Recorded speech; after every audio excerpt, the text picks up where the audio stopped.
और इस बीच बड़ी खबर सुप्रीम कोर्ट से, जहां पर जुडिशियल करप्शन विवाद को लेकर सुप्रीम कोर्ट ने सख्त टिप्पणी की है। देश की सबसे बड़ी अदालत इस पूरे मामले को लेकर आग बबूला है। एनसीईआरटी को सुप्रीम कोर्ट की जबरदस्त फटकार पड़ी है। सुप्रीम कोर्ट ने कहा कि माफी नहीं है काफी, सुनवाई जारी रहेगी। अदालत को बताएं कि इसके पीछे कौन है। 8वीं क्लास की सोशल साइंस की टेक्स्ट बुक में जुडिशियल करप्शन विवाद, एनसीईआरटी ने कहा कि वो जुडिशरी का बहुत सम्मान करते हैं। किताब में गलती अनजाने में हुई है। एनसीईआरटी को उस चैप्टर में गलत मटेरियल शामिल करने का अफसोस है। चैप्टर को दोबारा लिखा जाएगा, लेकिन सुप्रीम कोर्ट इससे संतुष्ट नहीं है। खुद चीफ जस्टिस ने कहा कि यह न्यायपालिका पर हमले की तरह है और इससे न्यायपालिका रक्त रंजित हुई है।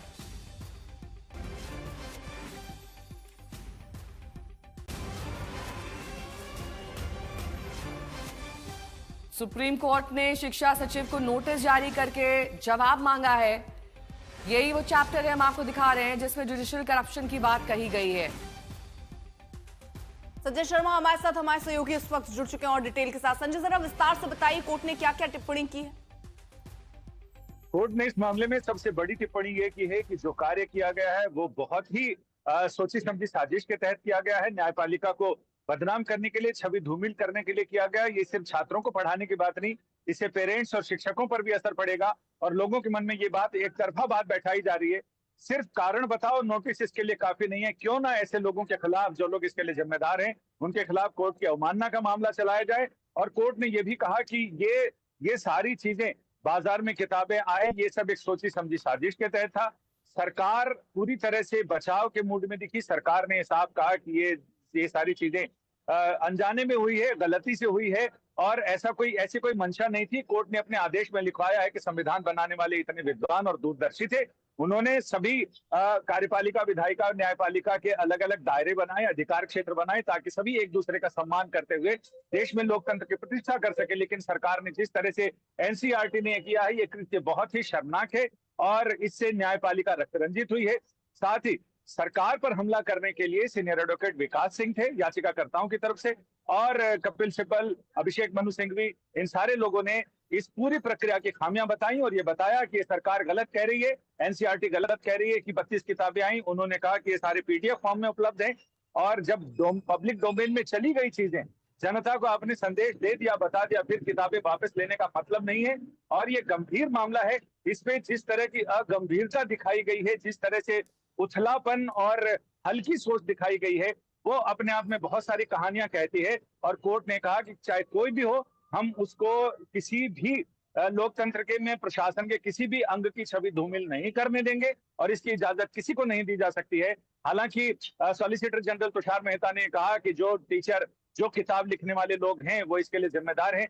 उनको अब किसी भी तरह से मंत्रालय और एनसीईआरटी से जोड़े नहीं रखा जाएगा। इसमें कोई मंत्री भी होंगे तो उनके खिलाफ भी कार्रवाई की जाएगी। लेकिन कोर्ट इससे संतुष्ट नहीं दिखा। कोर्ट का गुस्सा बहुत जबरदस्त था।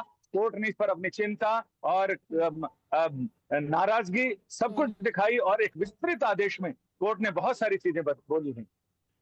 संजय, थोड़ा सा बैकग्राउंड में जाते हैं। ये विवाद दरअसल शुरू क्यों हुआ? क्या लिखा है इस चैप्टर में? किस आधार पर जुडिशियल करप्शन की बात कही गई? क्या किसी ब्रैकेट में सोर्स लिखा गया? कहां से इसको लिया गया है? इसकी प्रामाणिकता क्या है?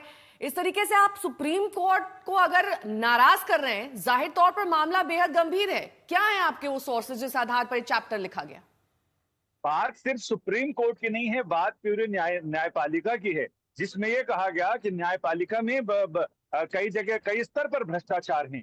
और 8वीं के छात्रों को आप ये बता रहे हैं, जैसे हर चैप्टर के बाद स्कूल की किताबों में अभ्यास होता है, एक्सरसाइज होता है।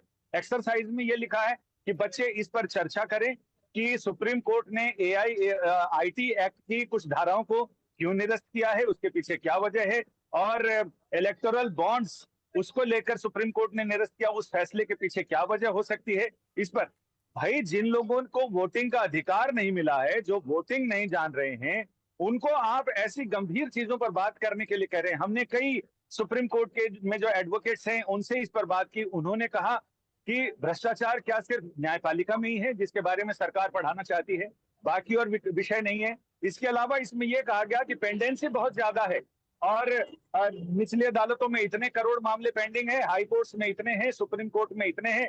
साथ ही ये कहा कि भ्रष्टाचार के बहुत सारे मामले समय समय पर सामने आते रहे हैं और इसमें पूर्व chief justice V R Gavai के एक कोर्ट भाषण के कोर्ट को एक कुछ अंश को उद्धृत किया गया है जिसमें उन्होंने कहा कि इसमें जरूरत है।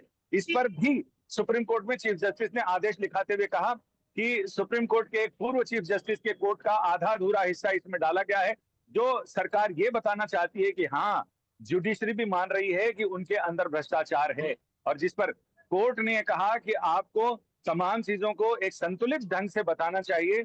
सरकार ने भी ये बोला है कि वो इस चीज को, किताबों को, 32 किताबें मार्केट में आई थी, उन किताबों को वापस ले लिया गया है, इसको फिर से लिखा जाएगा और तमाम संतुलित ढंग से लिखा जाएगा। इसमें कई सारी चीजें ऐसी आपत्तिजनक हैं जिस पर न केवल ये न्यायिक क्षेत्र से जुड़े लोग बल्कि शिक्षाविदों और समाज के अन्य तबकों के लोगों में भी नाराजगी है कि इतने छोटे बच्चों को, वकीलों ने तो यहाँ तक कहा कि हमें जब LLB के तीसरे चौथे साल में ये सारी चीजें पढ़ाई गई थी, चुनाव प्रक्रिया, चुनाव प्रणाली, वो भी हमारे को मुश्किल से समझ में आई थी, लेकिन आप 8वीं के बच्चों को कोमल मस्तिष्क में कैसी कैसी चीजें भर रहे हैं।